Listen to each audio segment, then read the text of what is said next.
সবাইকে আমার মিডিয়া ফ্রেন্ডসদের এখানে আসার জন্য এবং থ্যাংক ইউ রূপকদা, থ্যাংক ইউ অর্পিতাদি আমাকে এখানে ইনভাইট করার জন্য।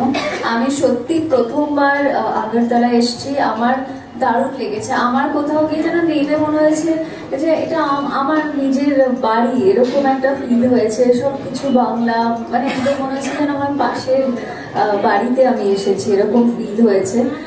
আর শ্যামসুন্দর জুয়েলার্সের ব্যাপারে বলতে গেলে প্রথমেই বলবো 65 বছর, অনেকটা পথ চলা। কনগ্রাচুলেশনস, আপনাদের জন্য একটা জোরে হাততালি। এই পরিবারটাকে এত বছর ধরে এত সুন্দর করে এগিয়ে নিয়ে যাওয়ার জন্য, এবং ভবিষ্যতে আমি জানি 65 কেন 165 বছর এদের জার্নি হবে।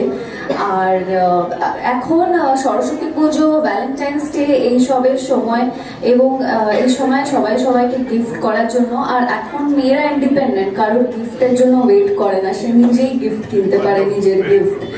এবং ডেফিনেটলি শ্যামসুন্দর জুয়েলার্স তো আছেই, যেখানে প্রতিদিন আমাদের মা দিদিমারা রোজ গয়না পরতে পারতেন না, লকারে রেখে দিতেন। তো এই যে রিজনেবল রেঞ্জে ডায়মন্ডস নিয়ে আসা এবং রোজ কাজ করতে বেরোনো, আজকাল তো মেয়েরা প্রতিদিন বেরোচ্ছে, প্রতিদিন সুন্দর লাগতে চায় তারা, তাহলে এখান থেকে গয়না কিনে তারা পরবে, রোজকার গয়না। এটা এভরিডে টুডেজ ওমান, যেটা আপনি বললেন, তো সেটা একটা দারুণ বিষয়। আমি তো টুকটাক গয়না সবসময় পরে থাকতে ভালোবাসি, আমি তো কিনবই।